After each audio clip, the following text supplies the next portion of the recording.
Throughout human history, cities have been a focal point of human achievement and development, but some cities have flourished and others have not. And a lot of times you may wonder, why is a city in a certain location? And you'll find that there are reasons why cities are founded where they are and why some have been more successful than others. One of the most common reasons for a city to be founded in a certain spot would be geographical. Whether there's something in that area that made it successful. For example, you have the Black Sea right here, and you have the Mediterranean Sea over here. And these bodies of water come together right here, and there's the Sea of Marmara, and a city was founded right there. And as Rome declined as a power 1,500 years ago, this city began to flourish. And the city at the time was originally Byzantium, then it became Constantinople. Today it's Istanbul. And a key reason for why this was such an important city is because it was right here between two major bodies of water, which was a source of trade, and people migrating through. They all came through Istanbul. And so it was able to control a lot of area, and it was a very key location.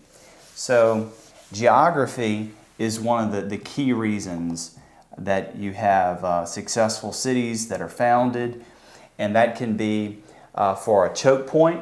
You can have a geographical, it can be a choke point. For example, right there, where you have two bodies of water and they come together. It can be a trade route, which to some extent is the same thing, but it talks about the flow of goods. There may be an important resource center on one side, and it all has to flow through a certain location, or an area that may not have any resources, so to speak of. There's some spots in the Middle East, but in human history, trade goods coming from the east and trade goods coming from the west, they had to cross through certain locations, and a city could flourish there as a trade route. What are some other reasons that cities would flourish?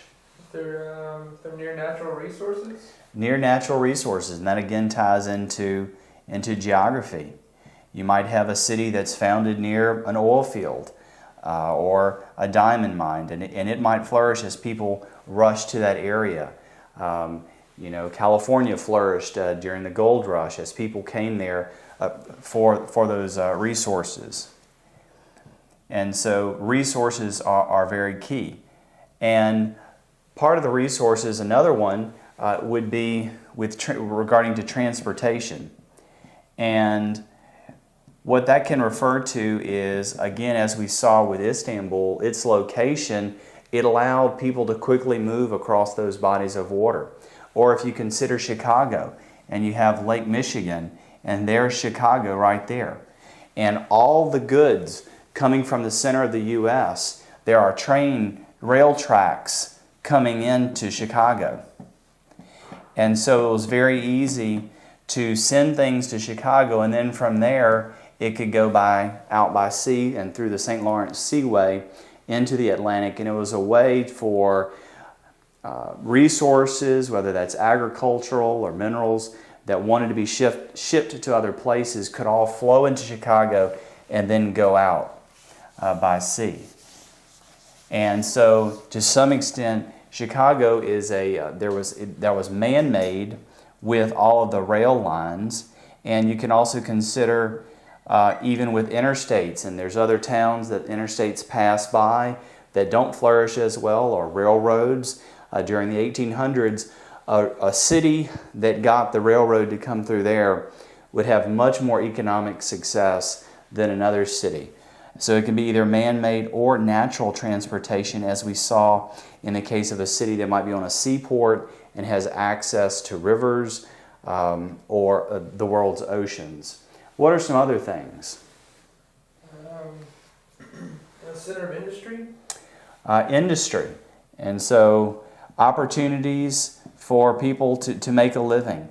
As we've seen throughout human history, originally everyone was out on a farm and just subsistence farming, just able to make enough food. But with time, better technology, better seeds, better understanding of horticulture. People were able to have more success in agriculture with fewer people. And what that did is that freed up people to move into cities and become artisans and merchants and to do other things other than just make enough food so that they can feed their families over the next week or the next month. And so industry would provide jobs. And then during the Industrial Revolution, we had factories that were developed in cities, and people would move to those cities. They may not be needed on a farm, but the factories were hungry for manpower and for labor, and people would move to cities to find jobs. What else? Good climate? A good climate.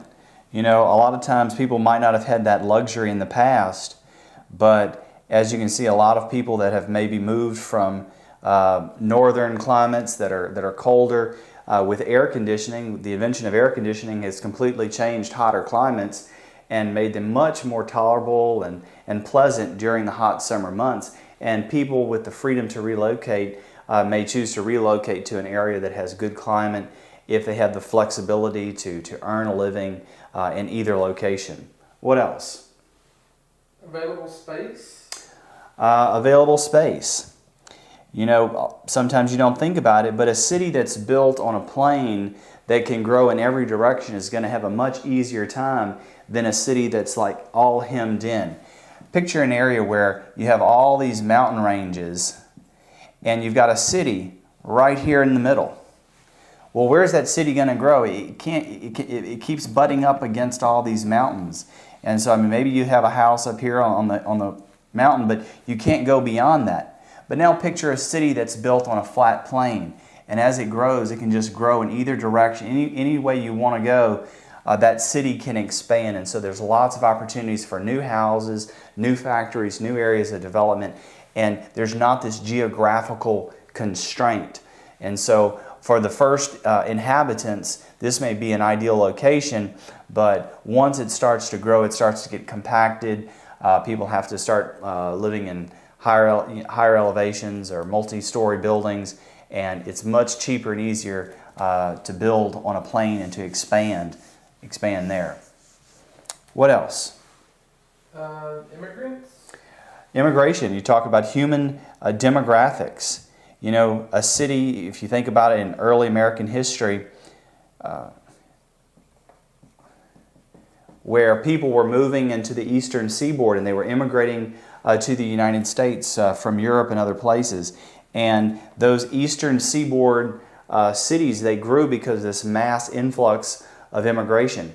Or you may think of a city where industry has left it and now everybody is leaving it. And that would be an example of a city that was failing as more people are leaving than are coming in because perhaps industry has left or people are choosing a different climate. Or Detroit? Exactly. Or something else has occurred. You know, maybe here, if a city grew because there was a rail station there, and now with the advent of the interstate system, there's less of a need for rail transportation. There's going to be less of a need for industry in those locations. So, as you can see, there are a lot of different things, and many times it's not just one thing, but multiple of these points here that contribute to the success of cities and why some cities flourish and you'll see some cities that don't. And this is why.